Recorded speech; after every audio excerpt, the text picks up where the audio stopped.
All right, everyone. Hello and welcome back to the Cup Chasers podcast. Thanks for being here. Thanks for listening. Plenty of transfer drama going on as we're winding down. About 3 weeks left in the window. Season starts on Friday, so business time is at hand. The business end. Time to get all of the transfers in. Lots of stuff going on, and we're here for it. If you're here for it as well, go ahead and smash up the likes, subscribe to the channel, and get that notification bell on. All this craziness that all these things that these clubs were getting away with for years and years and years. Barcelona. Did you see that? What didn't I send you the Catching thing? What was the thing? I sent y'all something on Barcelona. Another lever? It was something crazy.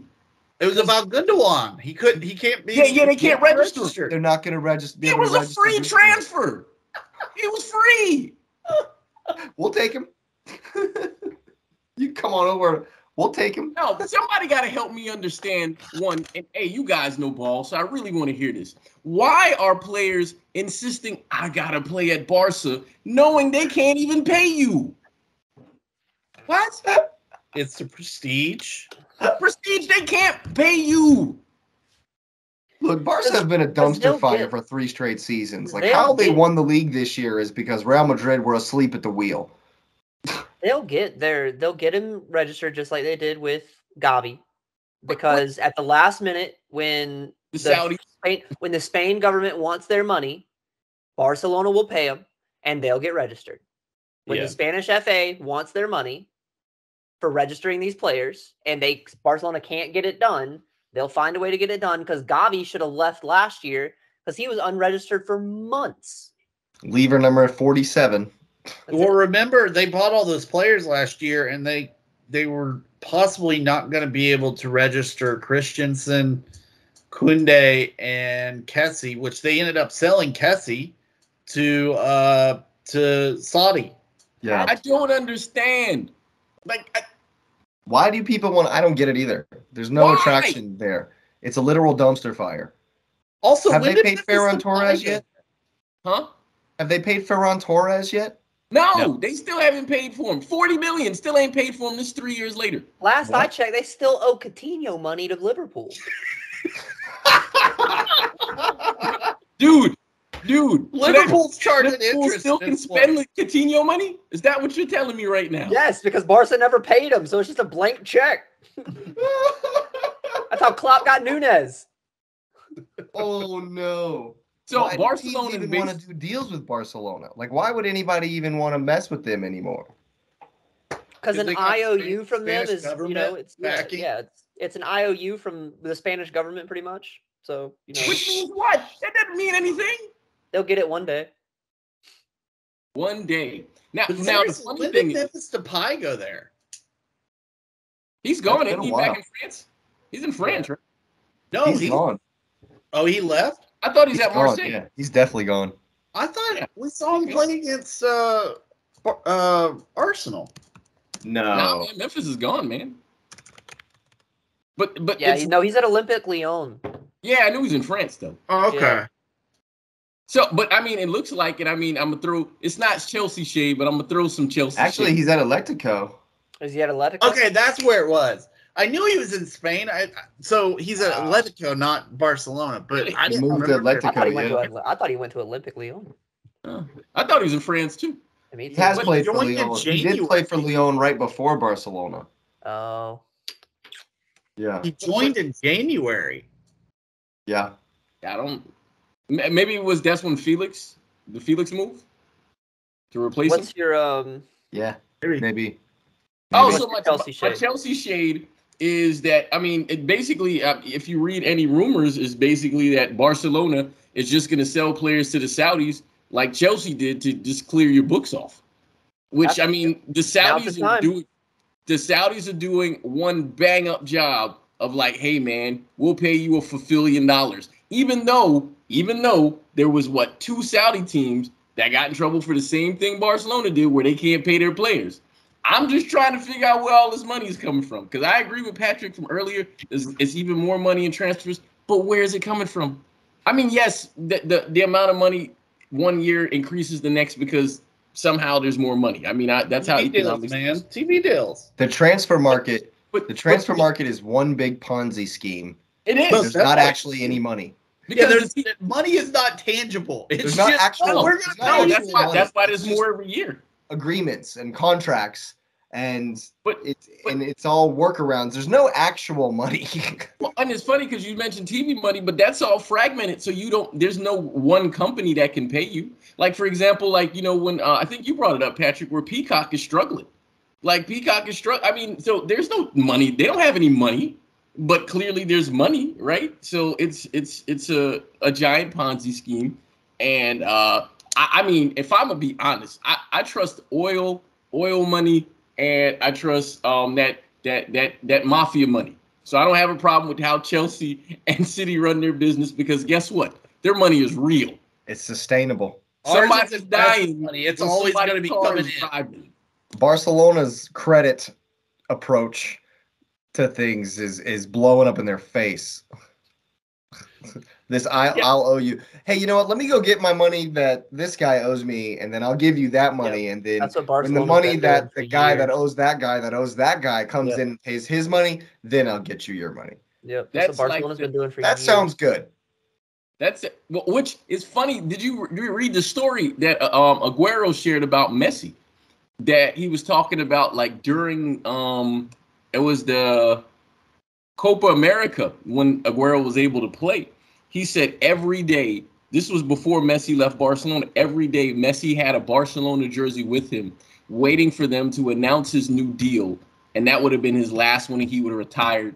And then they couldn't sign him, so Messi had to retire. He had a Barcelona jersey with him every single day, waiting to do the press. How do you blow that? The guy who's considered to be maybe the greatest guy to ever play the game, who was willing to take whatever you gave him, you fumbled. You were so corrupt. You fumbled signing him back where he was going to take next to nothing. Well, if Barca goes down, I think here's the long play for that, Lewis, though. If Barca goes down in these allegations, Messi can't be anywhere near them when that happens, because while he is tied to it, if he was there, he would be in name and face. Now it's just like on the books that he was there during those years, and no one's really going to put two and two together and fault him for that. But if Messi goes down with the boat, I think he loses, and it tarnishes that legacy that Barcelona has, above all, protected. Well, MLS is thinking that Barcelona had, made Messi in a lab, and it's just a huge conspiracy for our entire generation of football, so that they could have the greatest player of all time on their team, and then MLS got wind of it, and Barcelona has gone up in flames, and so MLS is taking over, and they're like, "Look, we're gonna ride this robot to as much money as anyone's ever made, ever," which was Barcelona's plan, but and it worked for a while. But is that a segue to Neymar plan for NYFC so he can get loaned to City? I guess it is. I mean, isn't that how it works at old Manchester City? I'll shoot for it. Even though I don't see where he'd play. I mean, he's better than Grealish. Yeah. I think Neymar... Not for your locker room. No, he's terrible for the locker room. But I do think that it's kind of a shame to me that Neymar's career has stalled so hard at Paris. I mean, everybody kind of stalled at Paris. But he's not gone yet. He's not over the hill yet. If he wanted to be, he could still light it up somewhere. Well, I think part of the issue is that I don't think his career stalled. I think what happened there is he wanted to be the guy so bad that he didn't really know how to be a part. So, for example, when you had MSN, it was fine to have Messi be the guy because he was clearly the guy, right? I mean, there was no question. Suarez, who was of probably equal capacity, ability, etc., He ate because he knew, look, I can't take anything from Messi. And Suarez had probably some of the greatest seasons of his life. Neymar too. But when Neymar's like, hey, I got to be the guy, and you go to PSG, this is to follow what Zlatan was doing his thing, because I think it was Zlatan and Cavani were there, right? Yep. Before him. And they were playing well with those two. So he's like, oh, I can be better than them. And then you weren't. And they bought a bunch of names instead of actual quality. Well, I think Neymar missed. And then Mbappe came in. I think that's honestly what cruxed. Like, it put Neymar on his heels in all of this, is because Neymar did not see anyone like Kylian Mbappe coming to PSG. Without Kylian Mbappe and having to share that triple spotlight again, just like he did at Barcelona. Yeah, and then Messi came in off the back of that. Exactly. So it's, it just kind of cut him off at the knees, because how do you outshine a World Cup, again, phenom that's coming off of one of the greatest tournaments we've seen an 19-year-old have? But I mean, we saw Mbappe doing that at Monaco, because Monaco it was stacked with players. Like, literally, I think their whole starting squad got bought out for insane money. Rated. The entire team. Rated. I think that was the team that they won the league. Monaco. That might have been the year that, because the last team to knock Arsenal out of the Champions League was Monaco. Monaco beat City that year too. The last time Arsenal played in the Champions League, we went out in the round of 16 to Monaco, and I was pissed because I didn't know Monaco like that. They were good. I was like, what is this no-name French team that just wrecked us? I was very upset. Yeah, they wrecked a lot of people. So, talking about money, we were talking about Premier League having all this money, and it just keeps coming in, and this and that and the other. I just looked it up. The prize money and broadcasting revenue for the 22 to 23 season, City got $210 million. Arsenal got $208 million. Chelsea finished 12th, got $180 million, which is still $10 million more than Barcelona got for theirs. Southampton, who gets relegated, $159 million. Wow. So we talk about all these crazy transfer fees. Well, that's why. I mean, but a question, like with that, but I mean, again, because TV is so fragmented, like I'm trying to figure out where the money is, right? Because there's not in Europe you got Sky, but even then it's fragmented there, because population wise, right? Population wise, they're nowhere close to what the United States has in people. We have 380 million people here. And so if you get just people subscribing just for soccer, say 20% of the people in the United States watch that, right? So you got about 70 million people who's watching that, right? So from that, Peacock is not making money. So if Peacock is not making money, but they're forecasting that to pay these people, and the United States is in a pretty good place, salary-wise, all that stuff.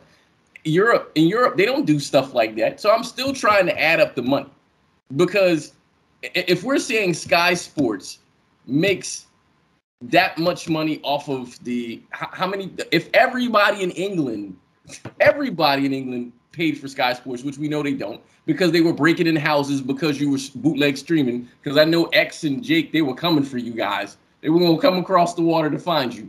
So if they're going to do that, that means that I'm trying to figure out where this money is coming from. Because I understand what you're saying, Patrick, on numbers, but I get it, economics. It's fake, and it's projections, and the banks are doing that, which is why it's Barclays, right? But it's garbage, the money they're talking about, because then you have to count the administrative costs, right? So you said Southampton made how much? 118, is that right? No, 159 million. 159. But their team, now that they've been relegated, they can't pay salaries to those guys at all. So you got to get rid of guys, because you can't say, we can't pay your salary. You have to sell them unless it's a salary you can pay. And then you still got to maintain the stadium. And then you got to still maintain all those other networks. So you can't kill the business side of your stuff. So they already spent a bunch of that money before they got it. So it seems like more, like, for example, City making the did you say 260? I think you said something like 280, something like that. So Peacock has 20 million customers. Okay. They did post a loss of $2.5 billion. But they said they built it in, like they were expecting it, and they're seeing an increase in customers, so they feel like that it is going to pay off. But I mean, you think about it, it's all about advertising, and truly, any game that's on NBC, everybody can see.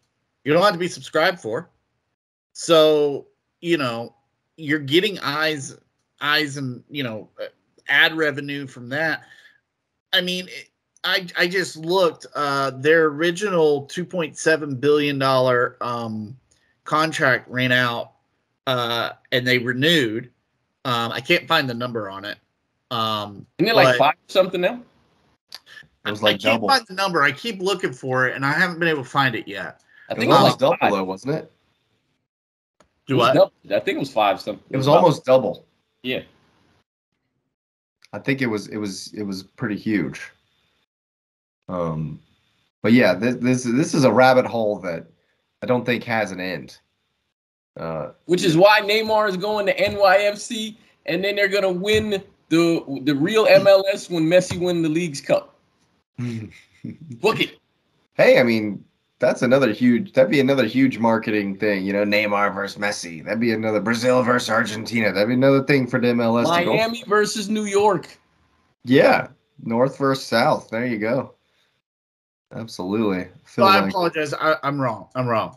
So their original deal just ran out. They have a new deal that's for 6 years, $2.7 billion. Yeah. Well, I hope that they keep that they keep that going, just so I can watch as much as possible. I've always followed, I've followed Arsenal for many years and watched as many of their games as I possibly could. But with Peacock, I watched more last season than I have ever. Well, it's like when we talked about it in Atlanta, you're talking about Brentford, who was a champion side not too long ago. Newcastle, Fulham, Brighton, they've been up a little bit longer. But, I mean, you talk about these sides that 4 or 5 years ago were championship sides, and they're coming over to the United States and playing in full stadiums with fan bases. Yeah. What Peacock has done for the sport of soccer in the United States is immeasurable. I mean, it truly is. But it also is kind of the answer to, well, where's all this money coming from? When teams are getting paid $200 million, and that doesn't include their sponsorships that they have, stadium ticket sales, any of that stuff, or European. Well, that might count European. I'd have to look. But I mean, you're talking about these teams are making $300-400 million a year. But that's teams, Huh? But most of those contracts are negotiated with the league. Yeah. So the league has to sort of divvy that out. What, the TV contracts? Yeah. Right, yeah. But that's what I'm saying. The City got $210 million from TV and prize money last year. So that doesn't even include merchandise, tickets. Well, they don't have fans, so they didn't get any merchandise money. Yeah, that's true. Sponsorships. I mean, it doesn't include any of that stuff. Those are fake too. 115, right? Well, City's sponsorship is fake because their owner sponsors the team, so it's just shoveled money. It's fake, right? Etihad Airways is shoveled. It's just shoveled money. That's all that is. You've never flown Etihad Airways. Oh, I mean, I don't plan on going to the Middle East yet. But when I do go to Dubai, they have my city kit signed. Then I will fly Etihad. Let's get real. You're flying Emirates, bro. I'm not. I'm not. Even though Emirates have some freaking nice suites, man. I had a friend who flew on there. They have some freaking nice suites on those planes. Yo, fly Emirates too, and it's starting to fly out of Atlanta. They sponsor everyone. Emirates sponsors like everybody. And they sponsor FIFA in general. They're one of the big 8 sponsors for FIFA. Well, all right then. There you have it. I think that's all for now on all the transfer business. We've 3 more weeks in the transfer saga to go. Season does start on Friday. If you're as excited as we are, go ahead and smash that like button, subscribe to the channel, and get that notification bell on. You know we're going to be here all season long. Thanks for listening, and have a good night.